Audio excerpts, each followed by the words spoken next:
Qu'est-ce que la résilience? La résilience, c'est la capacité d'un individu à rebondir suite à un événement traumatique et à continuer à se reconstruire. Les expériences traumatiques peuvent être la guerre, un viol, une enfance chaotique, la maltraitance, le deuil, etc.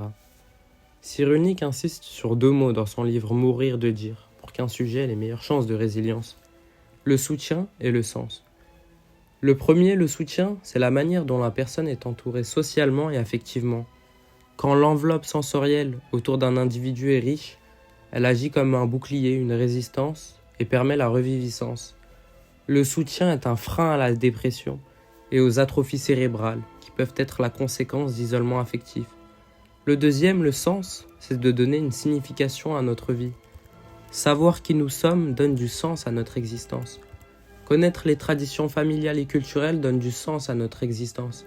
Ça nous donne un rythme de vie, des croyances, des habitudes, ou encore un groupe d'appartenance si nous partageons ces croyances et habitudes avec autrui. Le sens peut être trouvé dans les traditions, dans la religion, dans un objectif personnel, ou encore dans l'activité d'écriture autobiographique qui donne les raisons de notre trajectoire de vie. L'activité d'écriture, la création de notre propre récit, permet d'avoir un sentiment de contrôle. Notre vie, même les événements qui nous ont échappé, lorsqu'on écrit, sont sujets à nous-mêmes puisqu'on les redéfinit en fonction de nos pensées et de nos sensations. On voit l'utilité de l'activité d'écriture, notamment chez les soldats. Ceux qui avaient un carnet journalier ont eu postérieurement moins de séquelles psychologiques. L'ensemble des événements extérieurs qui étaient hors de contrôle, le soldat se les est appropriés. Ça permet de structurer notre récit de vie, de donner une chronologie, de donner une logique et un sens à ce qu'on a vécu. Ça permet aussi d'extérioriser, de se confier sur nos craintes ou joies dont on ne fait pas part aux autres. Le fait de poser des mots sur ce qu'on vit crée une maîtrise de la situation. Les mythes culturels peuvent également aider à la résilience. Ils reposent sur une croyance partagée entre les individus d'une même culture.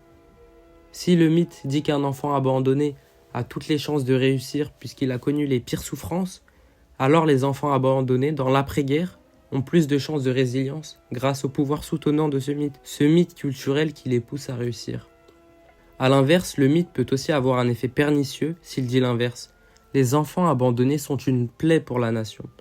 Le mythe ne constitue plus une enveloppe résiliente pour ces enfants parce qu'il dit qu'ils sont voués à l'échec. Cette croyance est intériorisée par ces enfants et plus largement par la société, ce qui fait qu'ils auront du mal à s'intégrer et à résilier. Enfin, le style d'attachement qu'a une personne dans son enfance est un facteur important pour la résilience. En fonction du style d'attachement, les réactions vont être différentes. Un attachement sécure avant l'événement traumatique nous permet de mieux résilier.